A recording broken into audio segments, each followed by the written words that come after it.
النبي يا أيها الذين آمنوا صلوا عليه وسلموا تسليما اللهم صل على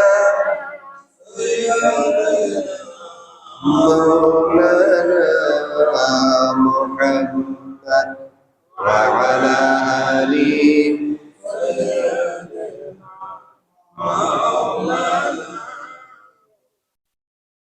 اللهم صل على سيدنا مولانا محمد وعلى آله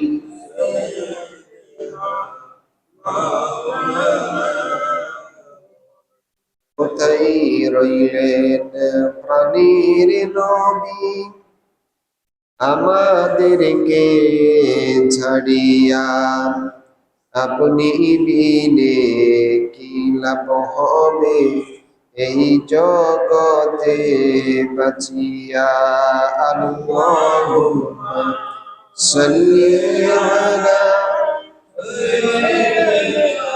مولانا محمد وعلى آله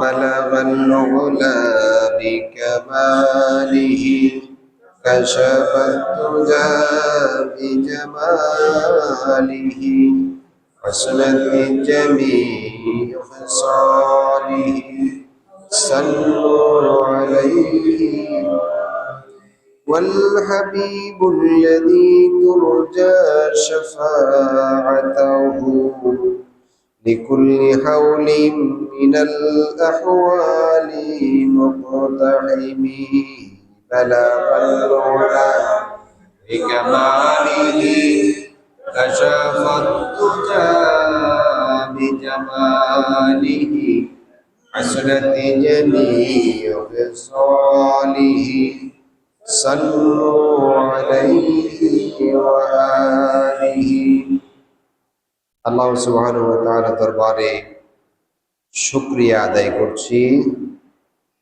যে আল্লাহ পাক আমাদেরকে তার ঘরে আসার বসার তার কথা শোনার এবং বলার তৌফিক দিয়েছেন। সকলে পড়ি আলহামদুলিল্লাহ। আজ রবিউল আউয়াল মাসের দ্বিতীয় জুমা 1447 হিজরি। এই মাস ইতিহাসের একটি গুরুত্বপূর্ণ ঐতিহাসিক এই মাস হচ্ছে সেই মাস যেই মাসে নবী করিম সাল্লাল্লাহু আলাইহি ওয়াসাল্লাম পৃথিবীতে এসেছিলেন। তিনি হচ্ছেন আল্লাহর প্রেরিত সর্বশেষ এবং সর্বশ্রেষ্ঠ নবী।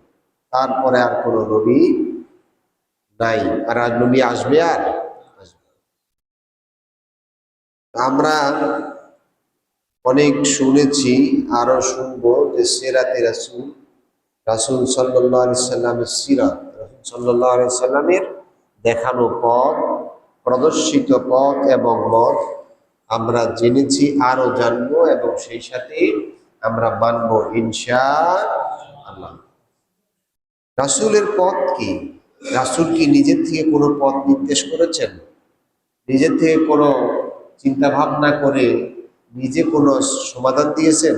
কোনো কিছুই রাসূল সমাধান নিজে দেন নাই। যত সমস্যা রাসূলের সামনে উপস্থিত করা হয়েছে, যত প্রশ্ন এসেছিল, সব কিছুতে রাসূল চুপ ছিলেন।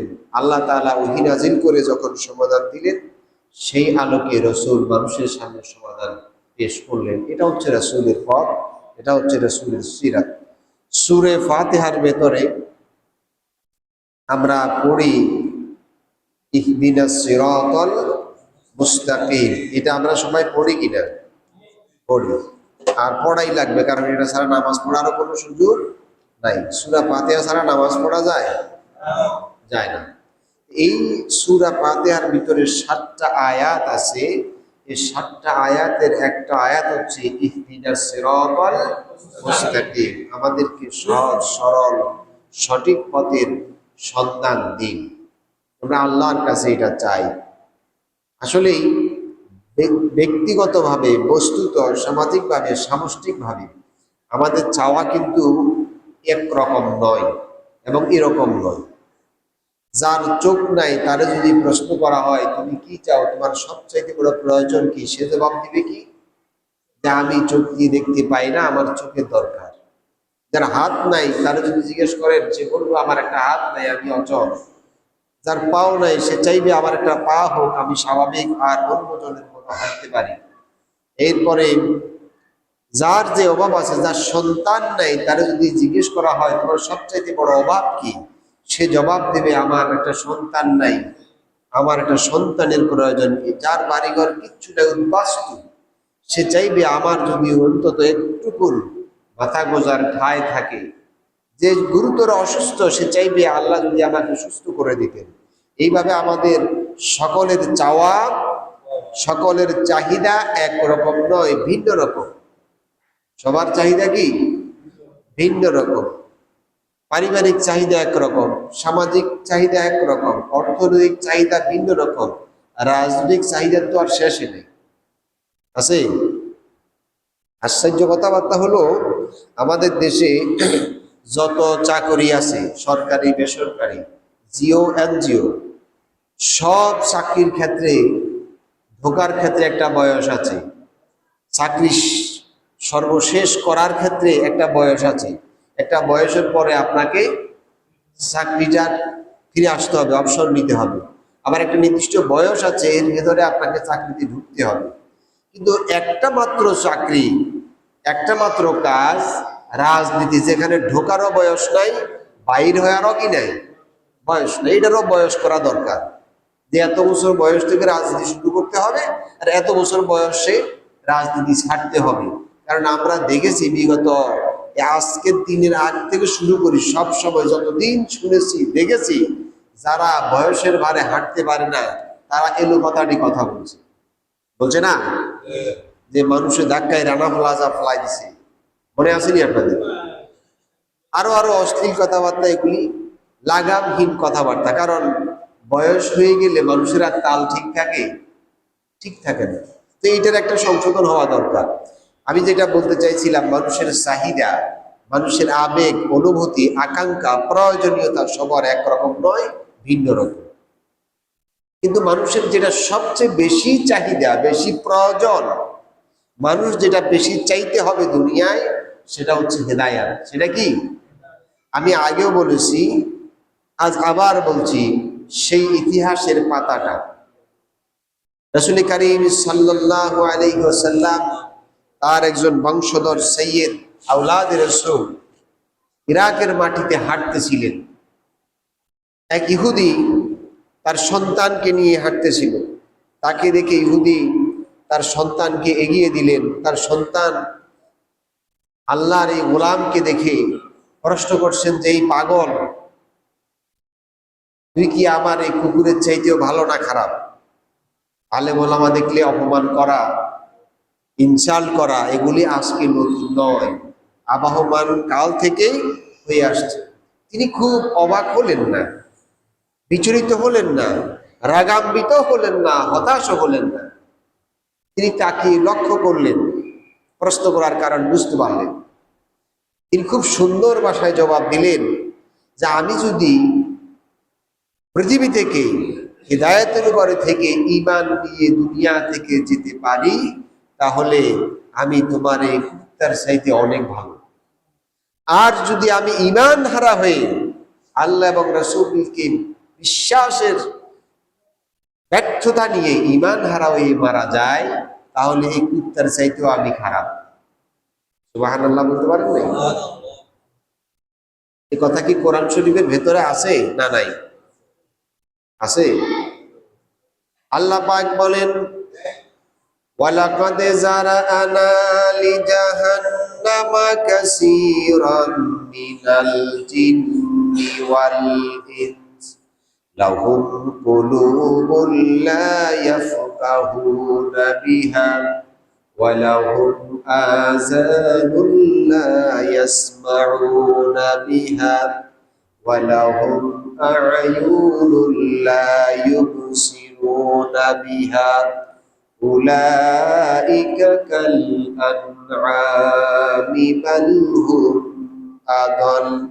আল্লাহ পাক বলেন, চোখ থাকতে যারা দেখতে পায় না, কান থাকার পরেও যারা শুনতে পায় না, অন্তর থাকার পরেও যারা বুঝতে পারে না, আল্লাহ এবং পরকালের জবাবদিহিতা সম্পর্কে যাদের এই জ্ঞান নাই, কিয়ামতের দিন আল্লাহ রাব্বুল আলামিন বলেন চতুষ্পদ জানোয়ারের মতো তারা হবে, বরঞ্চ তার চাইতেও নিকৃষ্ট হবে।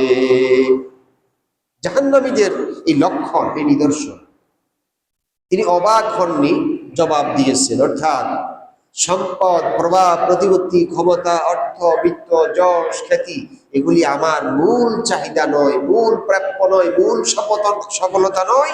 আসল সফলতা, আসল চাহিদা, আসল প্রাপ্যতা হচ্ছে হিদায়াত। আসল প্রাপ্যতা কি? হিদায়াত।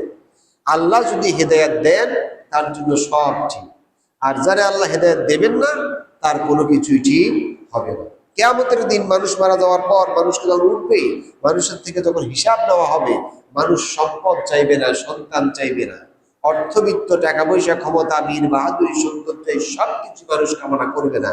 মানুষ আরজি পেশ করবে, রব্বি লাউলা আখারতানি ইলা আজালিন করিব, আমার এই সুযোগ দেন। কি সুযোগ? আরেকবার দুনিয়ায় যাতে যেতে পারি। তো দুনিয়ায় গেলে কি করব? চেয়ারম্যান হব, মন্ত্রী হব, এমপি হব, রাষ্ট্রপতি হব, প্রধান শিক্ষক হব, পৃথিবীর শ্রেষ্ঠ ধনী হব, শ্রেষ্ঠ বিজ্ঞানী হব, এই সব কিছু আরজি করবে না। নুহিব্বু দাওয়াতাকা ওয়া নাত্তাবিআর রাসূল, আপনার এই কোরআন, আপনার দাওয়াত, এই কোরআন কার দাওয়াত? আপনার দাওয়াত, আপনার আহ্বানের কিতাবটাকে ভালোবাসবো, আর এই কিতাবটা মানার জন্য ওয়ানাত্তাবিআর রাসূল, আমরা আপনার নবী মুহাম্মদ সাল্লাল্লাহু আলাইহি ওয়াসাল্লামকে অনুসরণ, নবীদেরকে অনুসরণ করব। সর্বশেষ এই চাহিদা মানুষ আল্লাহর কাছে পেশ করবে, কিন্তু সেই সুযোগ আর আসবে না। নবীদের অনুসরণ করার জন্য, আল্লাহর দাওয়াতকে ভালোবাসার জন্য আল্লাহ তাআলা এই সুযোগ দিয়েছেন। আবহমান কাল থেকে আদম আলাইহিস সালাম থেকে শুরু করে মুহাম্মদ সাল্লাল্লাহু আলাইহি ওয়াসাল্লাম পর্যন্ত যত নবী আল্লাহ পাঠাইয়াছেন, সব নবী আল্লাহর কথা বলেছেন, তাওহীদের কথা বলেছেন, পরকালের কথা বলেছেন। সব নবীর দাওয়াত ছিল লা ইলাহা ইল্লাল্লাহ, এক আল্লাহর দাওয়াত। পরিবর্তন হয়েছে। মুসা আলাইহিস সালাম বলেছেন মুসা কালিমুল্লাহ, ঈসা আলাইহিস সালাম বলেছেন ঈসা রূহুল্লাহ, ইসমাঈল আলাইহিস সালাম বলেছেন ইসমাঈলু যাবিহুল্লাহ, আর মুহাম্মদ সাল্লাল্লাহু আলাইহি সাল্লামের কাছে এসেছে তিনি বলেছেন মুহাম্মাদুর রাসূলুল্লাহ। এটাও কালেমার সাথে রিসালাতের স্বীকৃতি দিতে হবে। রাসূল ছাড়া ঈমান হবে না, আর রাসূল ছাড়া আল্লাহকে পাওয়াও যাবে না। কারণ আল্লাহকে চিনাইছেন কে? আল্লাহ যে আমাদেরকে ডাকছেন, আল্লাহ যে আমাদেরকে আহ্বান করেছেন, আল্লাহ কি নিজে এসে আহ্বান করছেন? ফেরেশতা দিয়ে করেছেন? কি দিয়ে করেছেন? নবী দিয়ে। সেই নবী আমাদের ঈমানের দাবি। রাসূলকে অনুসরণ করার মাধ্যমে আমরা সেই হিদায়াত পেতে পারি, সিরাতুল মুস্তাকিম পেতে পারি। আসুন আমরা সিরাতে রাসূল সম্পর্কে সরাসরি চলে যাই। সিরাত মানে হচ্ছে কি? রাস্তা। সিরাত মানে কি? রাস্তা। রাস্তার আরবি কিন্তু আরো আছে। রাস্তার আরবি তরিকুন, শারিউন, সড়ক, রাস্তা, এগুলি আছে। কিন্তু সিরাত মানে হচ্ছে মুস্তাকিম, পথ, ব্যবস্থাপনা, বিধিবিধান, নিয়ম নীতি, যেগুলির মাধ্যমে চললে পরে মুস্তাকিম, সহজ সরল হয়। এখন এই সহজ সরলের অর্থ কি? আমরা সিরাতুল মুস্তাকিম, ইহদিনাস সিরাতুল, এই যে সিরাত এটা বলি, সিরাতুল মুস্তাকিমটা পড়ি, এর অর্থ করি আমরা সহজ সরল পথ। ইসলামের পথটা কি আসলেই সহজ সরল? বুঝেন নাই কথা? ইসলাম কি আসলে সহজ, আসলেই সরল? না, আসলে সহজ নয়, আসলে সরল নয়। যেরকম অনুবাদকে আমরা সহজ করে পড়ি, কিন্তু বোঝাটা এত সহজ নয়। সহজ এবং সরলের অর্থ হচ্ছে যেই কাজটা করলে পরে আপনি নির্দিষ্ট গন্তব্যে যেতে পারবেন, নির্দিষ্ট জায়গায় আপনি গন্তব্যে পৌঁছতে পারবেন, আপনার টার্গেট যেখানে সেখানে আপনি যেতে পারবেন। আমাদের সবার টার্গেট কোথায়? সবার টার্গেট কোথায়? জান্নাত। সবাই জান্নাত চায়। যে চুরি করে সেও জান্নাত চায়, যে ডাকাতি করে সেও জান্নাত চায়, যে বদমাশি করে সেও জান্নাত চায়, যে ঘুষ খায় সেও জান্নাত চায়, আর যেই সব কিছুতে যায় না সেও কি চায়? জান্নাত চায়। এখন দুইজনের পথ কি একরকম? এই দুই ধরনের মানুষের রাস্তা একরকম নয়। রাসূল করিম সাল্লাল্লাহু আলাইহি সাল্লামের কিছু চুল পাক ছিল মাথার। হযরত আয়েশা রসিকতা করে তিনি বললেন যে হুজুর, আপনি তো বুড়া হয়ে গেছেন, মাথার চুল পাকলে লক্ষণ তো এরকম। বিবি যেহেতু বলছেন বুড়া হয়ে গেছেন, রসিকতা করে রাসূলুল্লাহ বলছেন, আয়েশা, এই চুলটা আসলে বয়সের ভারে পাকে নাই। কেন পাকলো? কোরআনে কারীমের একটা আয়াত আমার উপরে যখন নাজিল হলো, এই কোরআনে কারীমের আয়াতের যে লোড, যে চাপ, সেইটা আমাকে চিন্তিত করে ফেলেছে। ফাস্তাকিম বিমা উমিরতা ওয়া'বুদ রাব্বাকা হাত্তা ইয়াতিয়াকাল ইয়াকিন। আল্লাহ তাআলা আদেশ করেছেন, যেই বিষয়ে আপনাকে আদেশ দেওয়া হয়েছে, আপনি যেই বিষয়ের আদেশ পেয়েছেন, ফাস্তাকিম, তার উপরে অবিচল থাকেন। এবং এই অবিচল থাকা অবস্থায় ওয়া'বুদ রাব্বাকা, আপনার রবের হুকুম পালন করবেন মৃত্যু পর্যন্ত। সুবহানাল্লাহ। এই কথা আল্লাহ তাআলা কাকে বলছেন? তার রাসূলকে বলছেন। অবিচল থাকতে হবে। তো সেই অবিচলের কি? এই মুস্তাকিম আর ইস্তেকামাত একই মাসদার, একই অর্থ।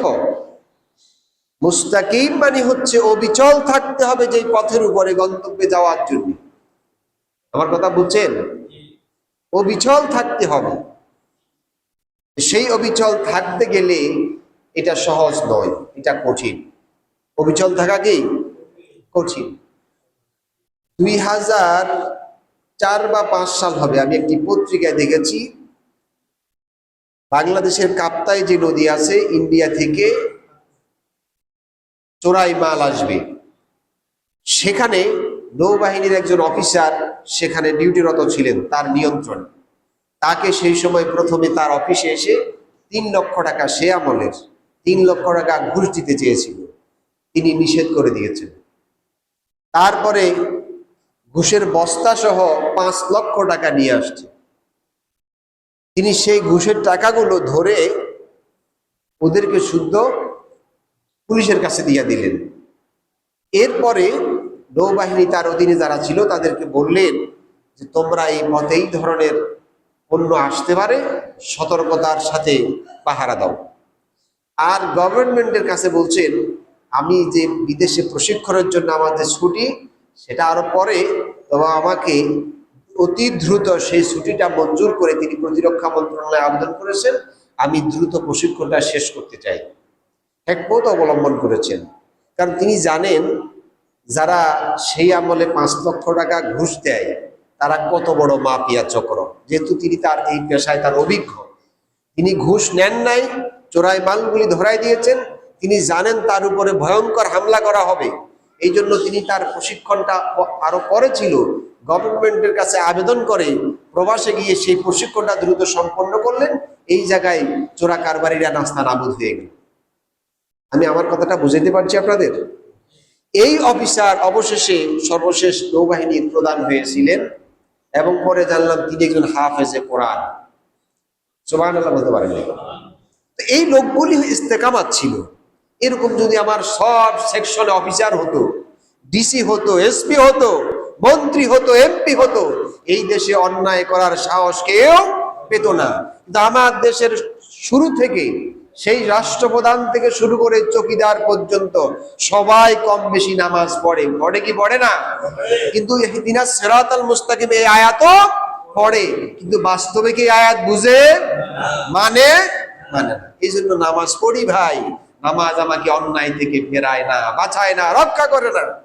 নামাজও পড়ি, ঘুষও খাই, নামাজও পড়ি, চুরিও করি, নামাজও পড়ি, ডাকাতিও করি, নামাজও পড়ি, চাঁদাবাজিও করি, নামাজও পড়ি, বেপরদায়ও। আল্লাহ হেদায়েত দান করুন। মানুষকে এই রাস্তা থেকে সরাবার জন্যে সবচাইতে বড় ভূমিকা হলো শয়তানের। কথা বুঝেন? মানুষকে আল্লাহর রাস্তা থেকে সরাবার জন্য সবচাইতে মরিয়া, সবচাইতে বেপরোয়া হচ্ছে শয়তান। আর মানুষকে আল্লাহর রাস্তায় রাখার জন্য সবচাইতে মরণপণ দাওয়াত দিয়েছেন আম্বিয়া আলাইহিমুস সালাম। আল্লাহ পাক বলেন তার নবীর মাধ্যমে, ইন্নাল্লাহা রাব্বি ওয়া রাব্বুকুম ফা'বুদুহু হাযা সিরাতুম মুস্তাকিম। নবীরা মানুষের সামনে এসে আল্লাহর পক্ষ থেকে প্রত্যাদেশ পেয়ে ঘোষণা করলেন, ইন্নাল্লাহা রাব্বি ওয়া রাব্বুকুম, নিশ্চয় আল্লাহ আমার এবং তোমাদের রব, ফা'বুদুহু, তার গোলামি করা, তার হুকুম মানো, তার ইবাদত করো। তার ইবাদতটাই হচ্ছে হাযা সিরাতুম মুস্তাকিম, এইটা হচ্ছে সবচাইতে ইস্তেকামাতের পথ, সহজ পথ। এই পথে গেলে পরে, এই পথের ইস্তেকামাত থাকতে হলে পরে আল্লাহর পক্ষ থেকে পরীক্ষা আসবে, বিপদ আসবে, মুসিবত আসবে। যেমন এসেছিল নবীদের উপরে, আসে নাই? আসছে কিনা? খোদ রাসূলুল্লাহ 3 বছর বন্দী ছিলেন। জাকারিয়া আলাইহিস সালামকে জীবন্ত দ্বিখণ্ডিত করা হয়েছে, অসংখ্য নবীকে হত্যা করা হয়েছে, জেল বন্দী করা হয়েছে, কষ্ট দেওয়া হয়েছে। হয়েছে কিনা? সাহাবীদের দেওয়া হয়েছে, কিন্তু তারা কি সরে গেছেন? রাজি হয়ে গেছেন? লাকুম দীনুকুম ওয়ালিয়া দীন কোন সূরার মধ্যে আছে? হ্যাঁ, না হাদিসের মধ্যে? কোথায় আছে? রাসূলুল্লাহকে বলা হয়েছিল, কয়দিন আমাদের সাথে আপনি পূজা টুজা করেন, এই ধর্ম নিয়ে ঠেলাঠেলি করার কি দরকার? আমাদের সাথে কয়দিন পূজা করেন, আমরাও আপনার সাথে কোয়ালিশন করি, আমরাও কয়দিন মসজিদে গিয়া, কাবায় গিয়া আল্লাহরে ডাকি, নামাজ রোজা করি। তাহলে তো আর এই ধর্ম নিয়ে আমাদের সাথে কম্পিটিশন থাকে না, পাটাপাটি হয় না। রাসূলুল্লাহ কি রাজি ছিলেন? রাজি হয়েছেন? সমঝোতায় হয়েছিল? আল্লাহ তাআলা বলছেন, হে রাসূল, তাদেরটা তাদের কাছে, আপনারটা আপনার জন্য। বিনিময় কি হয়েছিল? রাসূলুল্লাহর ফুলের মালা দিয়েছিল, চেয়ারম্যান বানাই দিয়েছিল, কি করছে বলেন? রাতের আধারে নিজের জন্মভূমি, নিজের পৈতৃক ভূমি, আল্লাহর ঘর, সব কিছু থেকে বের করে রাতের আধারে মদিনায় পার হতে হয়েছিল রাসূলুল্লাহ। কথা বুঝছেন? আর আমরা ফতুয়া দিয়ে দিই, লাকুম দীনুকুম ওয়ালিয়া দীন, নাকি ধর্মের ব্যাপারে বাড়াবাড়ি। কোরআন বুঝতে হবে ভাই, আন্দাজে ফতুয়া দেওয়া যাবে না। আসুন আমরা চলে যাই। আল্লাহ সুবহানাহু ওয়া তাআলা যে মুস্তাকিম আমাদেরকে দেখাবার জন্যে নামাজের মধ্যে শিখিয়ে দিচ্ছেন, আমার কাছে চাও। সেই জায়গায় আমরা যখন যাব, মুস্তাকিমের পথে যখন আমরা নামাজের মধ্যে চাইব, বাস্তবে যখন চলতে যাব, তখন বাধা দিবে শয়তান। কে বাধা দিবে? শয়তান। কারণ হচ্ছে শয়তান নবীদের বন্ধু না শত্রু?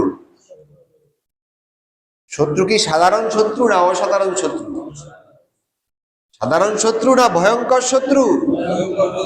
আল্লাহ পাক বলেন, وَكَذَلِكَ جَعَلْنَا لِكُلِّ نَبِيٍّ عَدُوًّا شَيْطَانَ الْإِنسِ وَالْجِنِّ يُوحِي بَعْضُهُمْ إِلَى بَعْضٍ زُخْرُفَ الْقَوْلِ غُرُورًا। আল্লাহ পাক বলেন, সমস্ত নবীদের বিরুদ্ধে আল্লাহ পাক শয়তানকে শত্রু হিসেবে দিয়েছেন। শয়তান হচ্ছে দুই ধরনের শত্রু, নবীদের সাথে শত্রুতা করেছে। একটা হচ্ছে মিনাল জিন্নি আর একটা হচ্ছে মিনাল ইনস। শয়তান কয় ধরনের? আমি বানাই বলতেছি। আল্লাহ তাআলা বলছেন শয়তান প্রত্যেকটা নবীর সাথে দুশমনি করেছে। দুই ধরনের শয়তান, একটা হচ্ছে জিন আর একটা হচ্ছে মানুষ। অন্য আয়াতে আল্লাহ পাক বলেন ইয়া হাসরাতান আলাল ইবাদি মা ইয়াতিহিম মির রাসূলিন ইল্লা কানু বিহিম ইস্তাহজিউন।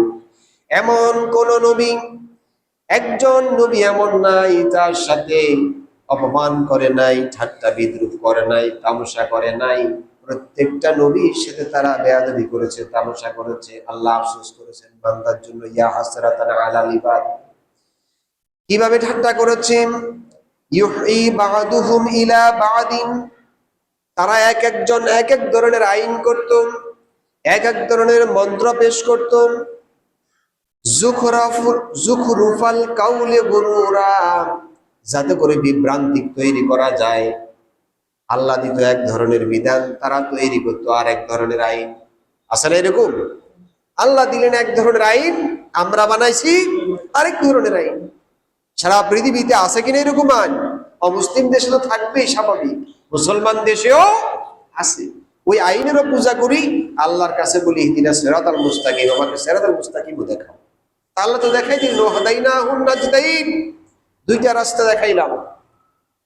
সম্মান দেওয়ার কারণে বাধ্য করেন নাই, আমার মানারও সুযোগ আছে, অবজ্ঞা করারও সুযোগ আছে। এই রাস্তায় চলতে গেলে শয়তান বাধা দিবে। কে বাধা দিবে? শয়তান বাধা দিবে। শয়তানের বাধা, আমাদেরকে যে শয়তান বাধা দেয় সেইটা আমি বলবো না, আল্লাহ তাআলাই বলে দিচ্ছেন। কে বলে দিচ্ছেন? জান্নাতের ভেতরে শয়তান ছিল, নাম কিন্তু শয়তান ছিল না, নাম ছিল কি? আজাজিল। আর ডিগ্রি ছিল, উপাধি ছিল, পদবি ছিল মুআল্লিমুল মালাইকা, ফেরেশতাদের ওস্তাদ। সাধারণ কোনো পদ না। কোন পদে ছিল? ফেরেশতাদের ওস্তাদ ছিল। যখন মানুষের সাথে তার শত্রুতা শুরু হলো, দুনিয়ায় যখন সে আসলো, আল্লাহর কাছে বেয়াদবি করার কারণে আল্লাহ তাআলা বলেছেন ক্বালা ফাহাবিত মিনহা ফামা ইয়াকুনু লাকা আন তাতাকাব্বারা ফিহা ফাখরুজ ইন্নাকা মিনাস সাগিরিন। অপরাধ করার কারণে আল্লাহ বলেছেন এখানে থাকা যাবে না, তোমার অহংকারী করার কারণে তোমাকে আমি সবচাইতে নিকৃষ্ট এবং অদম ছোট বানায় দিলাম, জান্নাত থেকে বেরিয়ে যাও। এত বড় পদ থেকে একেবারে নিকৃষ্ট কাতারে যে আসে, তার মাথা কি ঠিক থাকে? মাথা ঠিক থাকে। বুদ্ধি চিন্তা করলো, বুদ্ধি খাটালো, বুদ্ধি খাটিয়ে আল্লাহর কাছে বলছে আল্লাহ বিপদে পড়ে গেলাম, জান্নাত থেকে বিতাড়িত হয়ে গেলাম, সবচাইতে বড় সম্মানের জায়গা থেকে অসম্মানের জায়গায় চলে গেলাম। এবার আমার আবেদন হচ্ছে আনজিরিনি ইলা ইয়াউমি ইউবাসুন, কিয়ামত পর্যন্ত আমার হায়াত বাড়ায়া দাও। আল্লাহ পাক ঘোষণা করলেন ক্বালা ইন্নাকা মিনাল মুনজারিন, কিয়ামত পর্যন্ত তোমার হায়াত দিয়ে দেওয়া হলো। সেই হায়াত পেয়ে কিয়ামত পর্যন্ত লম্বা হায়াত দিয়া শয়তান জান্নাতে যেতে পারবে না, জান্নাতের কোনো কাজও করবে না। এই হায়াত পাওয়ার পরে সে বলছে ক্বালা ফাবিমা আগওয়াইতানি লাআকউদান্না লাহুম সিরাতাকাল মুস্তাকিম। এই হায়াত পেয়ে শয়তান বলছে আমি অবশ্যই চক্রান্ত করব, চক্রান্তের বেড়াজাল তৈরি করব, তোমার প্রদত্ত, তোমার দেওয়া সরল সেই রাস্তার উপরে, যে রাস্তার উপরে তোমার বান্দাদেরকে তুমি অবিচল থাকতে বলেছো, সেই সরল রাস্তার উপরে, সেই রাস্তার উপরে আমি ষড়যন্ত্রের জাল তৈরি করব। কে বলছে? শয়তান। সে বলছে ষড়যন্ত্রের জাল তৈরি করব। এখন আমাদের সামনে শয়তান জাল বানায়, আমরা কি দেখি? দেখেন না। শয়তানের জাল দেখেন না, এই তো ঠক্কর বাজে গেছে। এখন যদি আমি দেখাইতে যাই, আমার চাকরি নিয়েও টানাটানি হতে পারে কিনা? দেখেন, শয়তান আল্লাহ আমাদেরকে চোখে আঙ্গুল দিয়া, কাগজে লিখা, আয়াত দিয়া, পড়াইয়া বাধ্য করে ছিনাই দিচ্ছে, মিনাল জিন্নাতি ওয়ান নাস। শয়তান ছেড়েন না কেন? আল্লাহ তো ছিনাই দিচ্ছে। শয়তান কয় রকম? 2 রকম। এই শয়তান 2 রকম শয়তান। আল্লাহ তাআলা বলছেন নবীদের শত্রু ছিল, আর নবীদের প্রদত্ত সিরাতুল মুস্তাকিম আল্লাহর দেওয়া এই রাস্তার উপরে জাল বসাবে শয়তান। সুম্মা লাআতিয়ান্নাহুম মিন বাইনি আইদিহিম, তাদের সামনে আমি আসব, উপস্থিত হব, ওয়া মিন খালফিহিম, তাদের পেছনে সাপোর্ট দেব। সামনে সাহস দেব, পেছনে সাপোর্ট দেব। ওয়ান আইমানিহিম, ডানের থেকে অস্ত্র দেব। ওয়ান শামাইলিহিম, বামের থেকে টাকা দেব। অর্থ এরকম না, আমি বোঝার জন্য বলছি। শয়তান বলছে আমি সামনে, পেছনে, ডানে, বামে, সর্বদিক থেকে তাকে সাপোর্ট দিব, এবং তার ষড়যন্ত্রের উপরে যাতে সে চলতে পারে। নাউজুবিল্লাহ বলেন। এই শয়তান আছে? শয়তান আছে। সব কিছু করে, কোরআনের কথা বলে না। সব বক্তৃতা করে, পরকালের জবাবদিহিতার কথা বলে না। সব আইন পাশের কথা বলে, প্রাইমারি স্কুলে কোরআন শেখাবার কথা বলে না, গানের শিক্ষকের কথা বলতেছে। আইন হচ্ছে কিনা? শয়তান আরো দেখার দরকার আছে, আর নাই বলে। মদের আইন আমাদের দেশে কোরআনে হালাল না হারাম? আমাদের সংবিধানে হালাল না হারাম? বাংলাদেশ সংবিধানে মদ আমদানি সিস্টেম আসেনি? এগুলো যারা করছে আল্লাহ তাআলার কাছে তারা জবাব দেবে। জবাব আমরা দেওয়া লাগবে না? লাগবে। আল্লাহর কাছে তারা জবাব দেবে। কিয়ামতের দিন 2টা রাস্তা হবে। কয়টা রাস্তা হবে? সিরাতাল মুস্তাকিম রাস্তা হবে, আনআমতা আলাইহিম, পুরস্কার হিসাবে কিয়ামতের দিন তাদেরকে আল্লাহ কোথায় দিবেন?